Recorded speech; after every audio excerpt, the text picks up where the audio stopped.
Hey guys, welcome to our YouTube channel. और आज है हम लोग बैलेंसिंग ऑफ केमिकल इक्वेशन का लेक्चर नंबर 1। आज हम लोग इस लेक्चर में केमिकल इक्वेशन को बैलेंस करने के लिए सीखेंगे। तो देखो यहाँ पर एक क्वेश्चन दिया गया है, ferrous plus H2O equal to Fe3O4 plus H2। ये अभी अनबैलेंस कंडीशन में है, इसको बैलेंस करना है। तो पहले बैलेंसिंग करने से पहले आप एटम और मॉलिक्यूल्स में अंतर समझ लो। देखो, जैसे कि मैं यहाँ पर लिखूँ अगर कि वेट आई एम राइटिंग, जैसे कि 3H2, तो यहाँ पर ये जो 3 आपको दिख रहा है ना, इसको हम लोग कहते हैं मॉलिक्यूल्स, ठीक है। वहीं ये जो 2 दिख रहा है, ये इसको हम लोग कहते हैं एटम्स, ठीक है। तो हम लोग जो यहाँ पे बैलेंस करेंगे, याद रखिएगा, हम लोग 2 यहाँ एटम को नहीं, मतलब एटम को में कोई छेड़छाड़ नहीं करते हैं, जबकि हाइड्रोजन के लेफ्ट हैंड साइड में यानी मॉलिक्यूल्स में हम लोग परिवर्तन करके किसी भी एलिमेंट्स के और बैलेंस करने का प्रयास करते हैं, ठीक है। यानी राइट हैंड साइड में कभी भी कोई छेड़छाड़ नहीं करनी है, ना एक्स्ट्रा अपने आप से लगाना है, ठीक है। जब भी कुछ भी करना है तो लेफ्ट हैंड साइड में ही हम लगाएंगे, ठीक है। तो होप कि यहाँ तक क्लियर हो गया हो। तो चलो हम लोग चलते हैं आगे। तो स्टेप 1 में क्या होता है, जो भी अनबैलेंस कंडीशन में आपको इक्वेशन मिलता है उसको सबसे पहले ब्रैकेट में घेर लिया जाता है। जैसे यहाँ पे मैंने फेरस को, H2O को, Fe3O4 को और H2 को हमने घेर लिया है, ठीक है।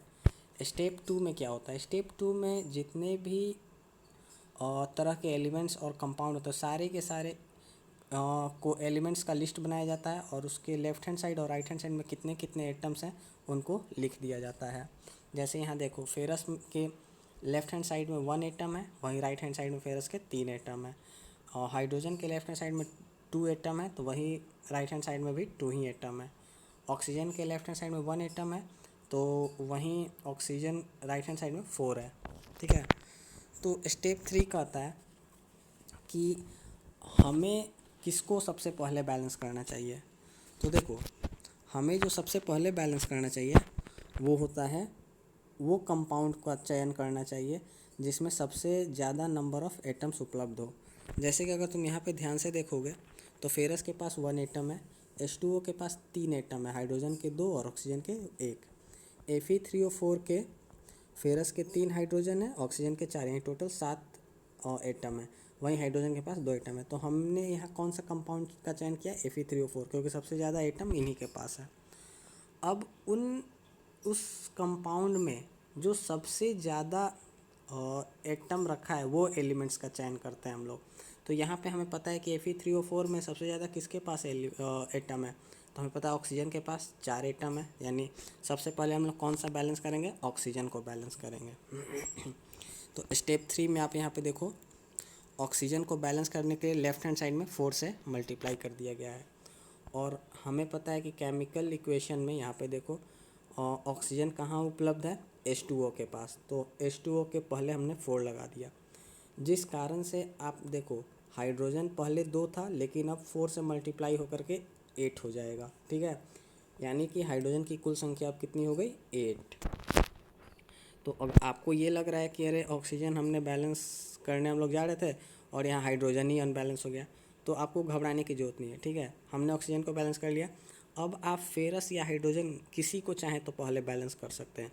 यहाँ पर हमने हाइड्रोजन को पहले बैलेंस किया है, और हाइड्रोजन को बैलेंस करने के लिए राइट हैंड साइड में हमें क्या करना होगा, 4 से मल्टीप्लाई करना होगा ताकि वो 8 हो जाए। तो यही देखिए हमने यहाँ पे स्टेप 4 में हमने किया है, हाइड्रोजन में 4 से मल्टीप्लाई कर दिया है। तो आप यहाँ पे देखो, हाइड्रोजन के पास 4 से मल्टीप्लाई किया गया है, ठीक है। अब 5th स्टेज में, ठीक है, 5th स्टेज में यहाँ पर हमने जो है फेरस को बैलेंस करने का प्रयास किया गया। फेरस को बैलेंस करने के लिए क्या करना था, लेफ्ट हैंड साइड में सिर्फ 3 से मल्टीप्लाई कर देना है, क्योंकि राइट हैंड साइड में ऑलरेडी फेरस की अवेलेबिलिटी 3 है ही। तो सिर्फ लेफ्ट हैंड साइड में अगर हम 3 से मल्टीप्लाई कर देते हैं तो फेरस लेफ्ट हैंड साइड में और राइट हैंड साइड में इक्वली हो जाएगा, ठीक है। और इस तरह से नया इक्वेशन बन के उभरेगा, 3Fe + 4H2O = Fe3 O4 plus 4H2। आप देख लो यहाँ पे फेरस 3 है लेफ्ट हैंड साइड में, राइट हैंड साइड में देखो फेरस 3 है। हाँ, यहाँ हाइड्रोजन 4 2 जा 8 है, इधर भी हाइड्रोजन Fe3O में 4 में माफ़ कीजिएगा 4H2 में 8 हाइड्रोजन है। ऑक्सीजन लेफ्ट हैंड साइड में 4 है और यहाँ पर राइट हैंड साइड में भी O4 Fe3O4 यानी ऑक्सीजन की 4 ही संख्या, यानी ये कंडीशन पूरी तरह से बैलेंस हो गया है। अब जब हम लोग कहीं कहीं एक स्टेप 6 भी देखते हैं, देखो स्टेप 6 में क्या किया जाता है कि जो भी होता है ना उसका स्टेट भी उसमें व्याख्या कर दिया जाता है। जैसे कि मैं तुमसे ये कहूँ कि फेरस का स्टेट लिखो दो, तो फेरस का स्टेट होता है यहाँ पे सॉलिड, ठीक है। ये पैरेंथेसिस है, पैरेंथेसिस के अंदर मैंने एस लिख दिया, एस फॉर सॉलिड होता है। उसी तरह से H2O के आप बगल में लिख देना एल, एल फॉर होता है लिक्विड, ठीक है। ये पैरेंथेसिस है, पैरेंथेसिस लिक्विड। उसी तरह से गैस के बगल में, हाइड्रोजन के बगल में G लिख देना क्योंकि वो गैस होता है, ठीक है। और इस तरह से आपका इक्वेशन कंप्लीट हो जाएगा। तो और जो भी मैंने यहाँ पर आपको सिखाया है उसको वर्ड में मैं आपको दिखा देता हूँ।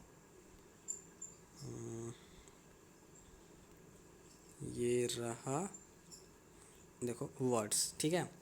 स्टेप 1 में क्या करना है, to balance a chemical equation first draw boxes. तो हमने जैसे मैंने बताया था कि पहले स्टेप में बॉक्सेस को ड्रॉ कीजिए, ठीक है। सेकेंड स्टेप में क्या करना है, list the number of atoms, atoms की संख्या का एक लिस्ट बनाइए, लेफ्ट हैंड साइड वाले और राइट हैंड साइड, मतलब कि सारे के सारे जितने तरह के एलिमेंट्स हैं सबका लिस्ट बनाइए कि लेफ्ट हैंड साइड में उसके पास कितने एटम है, राइट हैंड साइड में कितने एटम है। स्टेप 3 में क्या करना है, और कहता है कि it is often convenient to start balancing with the compound that contain maximum number of atoms, यानी कि आपको वह कंपाउंड का चयन करना है जिसका सबसे ज़्यादा नंबर ऑफ एटम्स उपलब्ध हो। तो हमारे केस में Fe3O4 था, 7 एटम उसके पास थे। फिर कहता है it may be a reactant और अ प्रोडक्ट साइड। देखो ये रिएक्टेंट साइड भी हो सकता है, प्रोडक्ट साइड, उसका कोई लेना देना, ऐसा नहीं है कि सिर्फ रिएक्टेंट साइड का ही चयन करना, नहीं, जहाँ भी या तो रिएक्टेंट साइड का सबसे ज़्यादा आइटम ले लो या प्रोडक्ट साइड का, किसी भी जहाँ भी हो सकता है वो। इन दैट कंपाउंड, अब उसी कंपाउंड में जो आपने सेलेक्ट किया है, ठीक है, उस एलिमेंट का सेलेक्ट कीजिए जो कि मैक्सिमम नंबर ऑफ एटम को रखा है। तो हमारे केस में कौन रखा था, ऑक्सीजन रखा था, तो हमने ऑक्सीजन का चयन किया था। अब कहता है फेरस और हाइड्रोजन जो कि हमारे पास अनबैलेंस कंडीशन में आ गए थे ना, तो अब फेरस या हाइड्रोजन अब जिसको चाहो उसको चुन सकते हो और पहले उसको बैलेंस कर लो। हमने अपने केस में हाइड्रोजन को सबसे पहले बैलेंस किया था, ठीक है, और सबसे लास्ट स्टेप में फेरस को हमने बैलेंस किया था, और फाइनल इक्वेशन हमारा ये बन के आया था 3Fe plus 4H2O equal to Fe3O4 plus 4H2। तो होप कि आपको यहाँ जानने को कुछ मिला होगा, और हम लोग जब लेक्चर नंबर 2 में पहुँचेंगे तो मैं कुछ और क्वेश्चंस लूँगा, उसको डील करूँगा ताकि हमारा और भी कॉन्सेप्ट क्लियर हो सके। और हम लोग सीरीज ऑफ लेक्चर निकालेंगे, 2-4 लेक्चर मतलब का सीरीज़ निकालेंगे जिसमें NCERT का भी सारा क्वेश्चंस क्लियर करेंगे और एस चांद के भी। And thanks for watching my video.